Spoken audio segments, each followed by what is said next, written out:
au rythme des manifestations pour le 8e vendredi d'affilée. Après la démission la semaine dernière d'Abdelaziz Bouteflika, l'annonce avant-hier que la date pour élire un successeur au président sortant est désormais fixée au 4 juillet ne suffit pas à ramener le calme.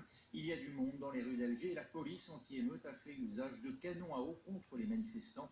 Récit en images signé Marco et Etanagi. Une foule compacte de manifestants massés devant la Grande Poste, bâtiment emblématique de la capitale.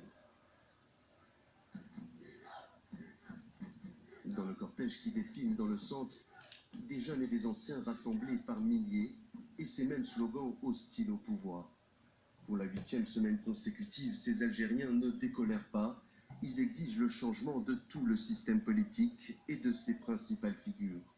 Dans leur ligne de mire cette fois, le président par intérim Abdelkader Ben Salah.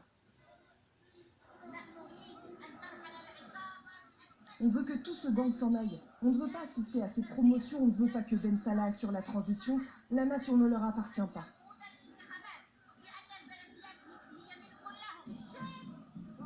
C'est le peuple qui a l'autorité, pas les militaires qui ramènent un des leurs. Nous ne méritons pas un pouvoir militaire, nous méritons une Algérie libre et démocratique. Abdelkader Ben Salah est chargé depuis mardi d'assurer la transition démocratique et d'organiser l'élection présidentielle fixée au 4 juillet prochain. Mais si Abdelkader Ben Salah a reçu le soutien implicite de l'armée, il est considéré par les manifestants comme un pilier du régime d'Abdelaziz Bouteflika.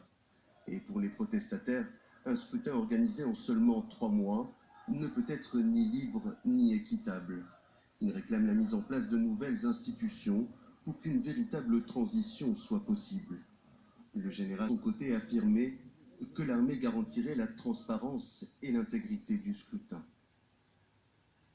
Et à mes côtés, Karim Yayaoui. Bonjour Karim. Bonjour. Presque en réponse à ces déclarations, un petit peu plus menaçant ces dernières heures, retrouvant presque le ton qu'il avait pu avoir avant la démission d'Abdelaziz Bouteflika, lorsqu'il estimait que ceux qui manifestaient étaient des fauteurs de troubles. Un Gaïd Salah qui a oscillé entre paternalisme et ton plus menaçant, en invitant les Algériens à la responsabilité. Mais évidemment, le message n'est pas forcément reçu, pas forcément bien reçu, parce qu'une partie de l'opinion algérienne, et notamment tous ceux qui manifestent, eh bien, ce n'est pas qu'ils ne veulent pas aller élire un nouveau président, c'est qu'ils ne veulent pas d'une transition assurée par ceux qui appartiennent à un monde qu'ils voudraient voir révolu, parce que si Abdelaziz Bouteflika a démissionné, tous ceux qui restent en place aujourd'hui, que ce soit le président du Conseil constitutionnel, le Premier ministre ou encore celui qui assure l'intérim, Abdelkader Ben Salah, ils appartiennent à un système que les Algériens veulent voir révolu. Ils ont manifesté encore dans le même esprit que les manifestations qui ont pu avoir lieu depuis 8 semaines, c'est-à-dire plutôt dans le calme, avec le sourire. C'est vrai qu'il y a eu des tirs de gaz lacrymogène, aussi quelques tirs de balles en caoutchouc, mais il n'y a pas eu les violences que certains pourraient redouter, parce que personne n'y gagnerait, ni du côté des autorités, ni du côté de l'armée, ni du côté des manifestants. Sans doute que du côté de l'armée, on a en mémoire 1988, il y avait eu des émeutes, il y avait eu beaucoup de morts à l'époque, des dizaines, voire des centaines, et le régime avait vacillé, finalement s'était effondré en 1988, et aujourd'hui, on sent bien que du côté de l'armée, on hésite entre fermeté et peut-être une volonté de laisser les gens continuer à manifester avec l'espoir peut-être qu'ils s'useraient. Ce n'est pas du tout ce qu'on ressent pour l'instant, puisque les manifestations ont même lieu la nuit. Quelques centaines de personnes se sont rassemblées la nuit dernière.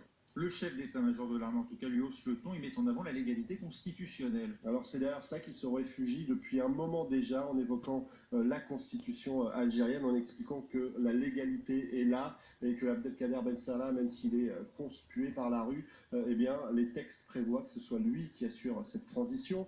Mais du côté des manifestants, certains lui rétorquent que finalement, cette constitution a bon dos, qu'elle a été bafouée à maintes reprises par le passé, et qu'aujourd'hui, ce n'est pas forcément totalement légitime de se réfugier derrière cette constitution. Et finalement, il y a cet affrontement entre l'égalité du côté de Gaïd Salah et la légitimité du côté d'une partie des manifestants qui aspirent peut-être à une constituante telle qu'elle a pu être mise en place en Tunisie en 2011, une constituante avec des gens qui seraient choisis par le peuple pour finalement accompagner une transition très différente de celle prévue par la Constitution, une Constitution qui date de 1962 et pour une partie des Algériens, elle n'est plus en phase avec l'Algérie de 2019.